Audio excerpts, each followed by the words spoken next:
ketika Saudi tahun 1923-24 terjadi pemberontakan Wahabi. Mereka menang mengendalikan Saudi, memimpin Saudi. Menang karena disokong Inggris, Perancis. Ulama-ulama Indonesia yang ketika itu mondok di Mekah segera pulang dan bawa kitab-kitab itu. Mbah Hashim As'ari, Mbah Wahab, Mbah Bisri, Syekhona, Mbah Hasan Ginggong, Mbah Ridwan Blitar, Kang Mas Roziki, dulu juga di Mekah sekitar 7 tahun. Mbah Munawir Krapya, Mbah Zubair, abahnya Mbah Maimun Zubair, dan yang lain-lain, dulu mondok di sana. Begitu Arab rame-rame mereka pulang. Apa itu? Kitab Bukhari Muslim tafsir setelah Wahabi menang di sana dimusnahkan. Lalu dicetak kitab baru yang sudah dirubah-rubah. Di Indonesia ini kitab-kitab itu diselamatkan. Santri-santri dalam jumlah ratusan bawa ribuan kitab berdus-dus itu dibawa pulang ke Indonesia, dan sampai sekarang Sahih Bukhari itu masih ada. Sampai sekarang Ibnu Katsir versi lawas itu masih ada. Sampai sekarang Bulughul Maram, Subulus Salam versi lawas itu masih ada. Yang di sana sudah dimusnahkan. Apa itu? Negeri ini wajib dijaga. Sebab negeri ini tempat Allah menyelamatkan ribuan kitab Sahih Bukhari Muslim. Negeri ini tempat Allah menyelamatkan ribuan naskah tafsir yang di Arab sana sudah dimusnahkan. Lalu diterbitkan kitab baru yang sudah berubah. Makanya peduli Islam harus peduli Ahlus Sunnah wal Jamaah. Menjaga Islam supaya tetap utuh harus berahlus sunnah wal Jamaah. Dan supaya Ahlus Sunnah wal Jamaah sak kitab-kitabnya tetap aman, harus menjaga NKRI ini. Karena di negeri ini Allah selamatkan ribuan kitab yang di Arab dulu dibakar. Yang di Arab dulu dimusnahkan. Di pundak umat Islam Indonesia, mungkin NU, mungkin Muhammadiyah, ada 2 tanggung jawab yang harus dipikul bareng-bareng. Apa tanggung jawab pertama? Amankan semua kitab, jangan sampai itu rusak, sebab di Arab sudah dimusnahkan.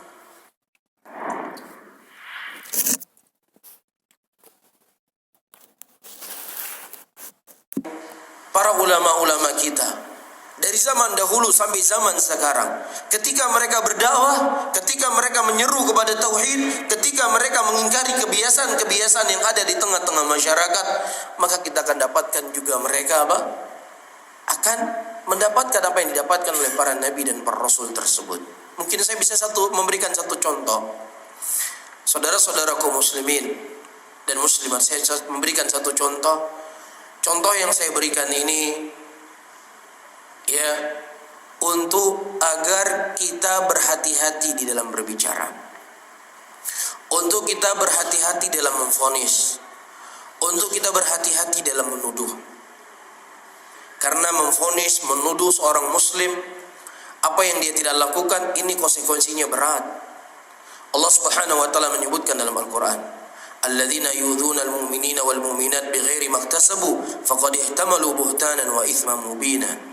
Dan orang-orang yang mereka menyakiti mukminin dan mukminat dari apa yang mereka tidak lakukan, kata Ibnu Katsir rahimahullah, yaitu kita menuduh dia sesuatu yang tidak pernah dia lakukan.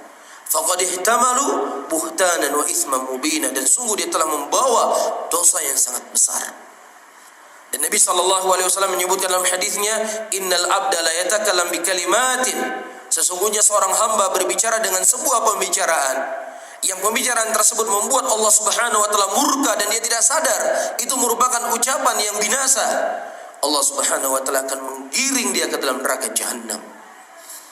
Dan Nabi SAW juga menyebutkan dalam hadisnya bahwasanya orang-orang yang menuduh seorang muslim apa yang dia tidak lakukan, maka Allah Subhanahu wa taala akan meminumkan kepadanya kelak di dalam neraka nanah dari nanah penghuni neraka. Berat konsekuensinya saudara-saudaraku muslimin. Ya, oleh karena itu setiap kita ingin berbicara, ya, maka hendaknya pembicaraan kita itu dengan bukti dan dalil yang kita akan punya jawaban nanti di depan Allah Subhanahu wa taala. Bukan maksud yang ingin saya sampaikan ini saya ingin membela atau lain sebagainya, tetapi mimbab unsur akhaka zaliman aw mazluman. Tolong tolonglah saudaramu yang terdolimi dan yang didolimi. Iya, di antara tokoh di zaman mungkin 200 tahun hijri, 200 tahun yang lalu, yang sangat bersemangat untuk menyeru kepada tauhid adalah Syekh Muhammad bin Abdul Wahab. Ya, saya sebutkan contoh ini bukan berarti hanya beliau saja yang menyuruh tauhid. Banyak para ulama-ulama kita menyuruh tauhid. Cuman isu yang diangkat di tengah-tengah muslimin tentang orang ini begitu apa? Begitu gencar. Muhammad bin Abdul Wahab yang dikenal atau dipandang oleh sebagian masyarakat pembawa paham Wahabi. Iya, kembali saya tegaskan, dia ini bukan nabi kita.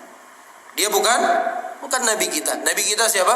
Muhammad ibnu Abdullah sallallahu alaihi wasallam yang diutus di kota Mekah. Iya, Muhammad bin Abdul Wahab ini bukan nabi kita. Kembali kita tekankan, dia bukan nabi kita. Dia tidak maksum. Dia bukan orang yang terjaga dengan kesalahan. Dia bisa salah, dia bisa benar.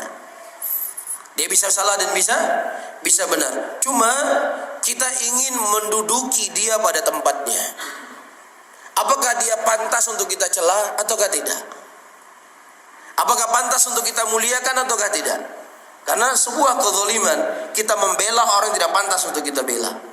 Begitu juga sebuah kezaliman kita mencela orang yang tidak pantas untuk kita celah. Muhammad bin Abdul Wahab, saudara-saudaraku muslimin dan muslimat, dia tidak punya video. Kita tidak bisa mendengar ceramahnya melalui YouTube karena dia nggak ada punya video waktu itu. Tahun 200 tahun yang lalu nggak ada. Begitu juga kita tidak bisa mendapatkan kasetnya. Karena apa? Karena pada waktu itu belum ada kaset. Yang ada apa? Buku dan karya tulisnya. Saya rasa orang-orang yang hadir di masjid ini adalah orang-orang yang punya pikiran yang maju. Insya Allah. Kita menilai seseorang itu dari apa? Dari ceramahnya, dari kasetnya, atau dari buku-bukunya. Dari buku-bukunya lah kita bisa menilai penilaian. Dari buku-bukunya lah kita bisa menerima menyimpulkan ini kesimpulannya. Atau kita bertemu kan nggak pernah kita bertemu sama beliau. Ya 200 tahun yang lalu dia sudah meninggal. Ya, dan Allah Subhanahu wa taala mengajarkan kepada kita saudara-saudaraku muslimin, in ja'akum fasikum binaba'in fatabayyanu. Apabila datang kepada kalian sebuah khabar, maka hendaknya engkau cross check dulu khabar tersebut. Yang terkadang menurut kita itu salah, ternyata ketika kita dudukan tidak salah.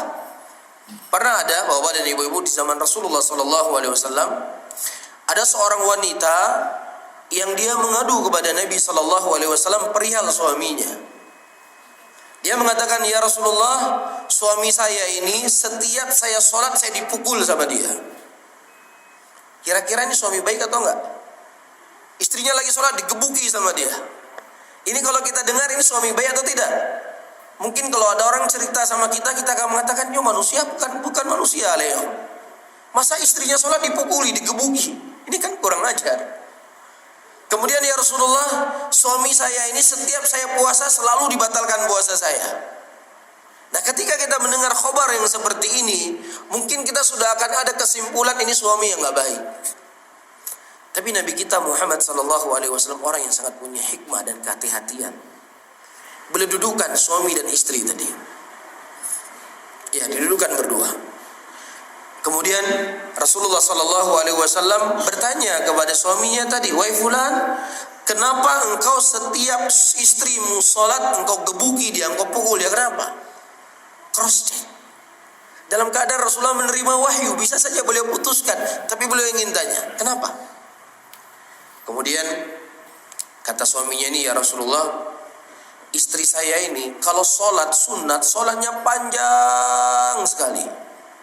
Setiap dia sholatnya panjang. Mungkin baca surah Al-Baqarah dalam sholatnya.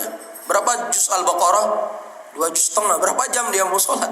Saya butuh sama dia. Saya butuh dia berkhidmat kepada saya. Nah kalau seandainya di tiap hari sholat dengan waktu yang panjang, kapan dia berkhidmat kepada saya? Kemudian kata Nabi SAW, wahai fulana, besok-besok kalau kamu sholat cukup membaca apa? Ayat sekedarnya saja, jangan terlalu panjang. Siapa yang disalahkan oleh Nabi? Istrinya yang disalahkan. Kemudian yang kedua, kenapa engkau setiap istrimu puasa kamu selalu membatalkan puasa dia? Ya Rasulullah, saya ini pemuda, saya ini masih muda, masih syahwat saya masih sangat tinggi. Lah kalau istri saya puasa terus, bagaimana saya bisa menyalurkan syahwat saya? Kata Nabi SAW, besok-besok kalau kamu puasa, izin dulu sama suamimu. Kalau puasa sunat. Kalau istri suamimu kasih izin, ya silakan kamu puasa. Kalau istrimu tidak memberikan izin, kalau suamimu tidak memberikan izin, tidak boleh kamu puasa. Disalahkan oleh siapa? Nabi SAW.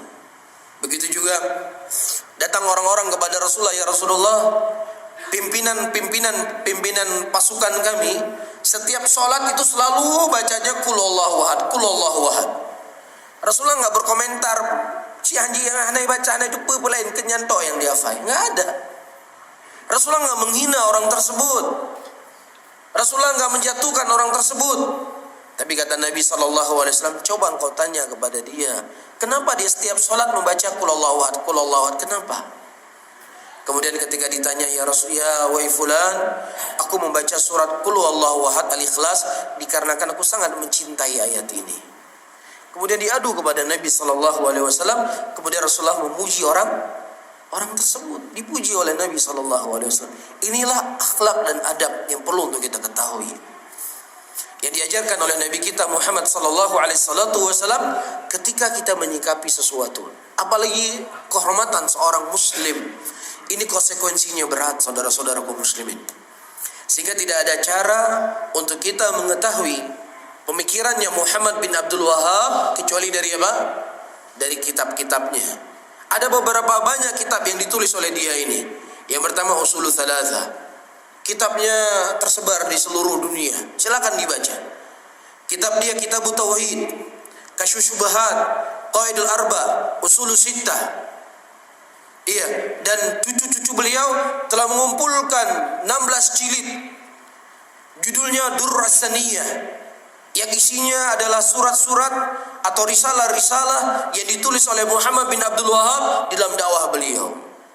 Disinilah kita bisa menyimpulkan pemikiran orang ini salah ataukah tidak salah.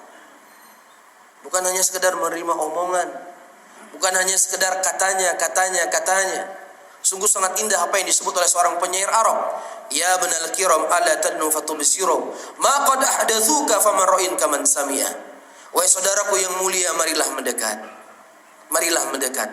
Niscaya apa khabar yang tersebar di antara kalian itu kalian akan memahaminya. Tidaklah orang yang mendengar sama dengan orang yang melihat. Jelas ya?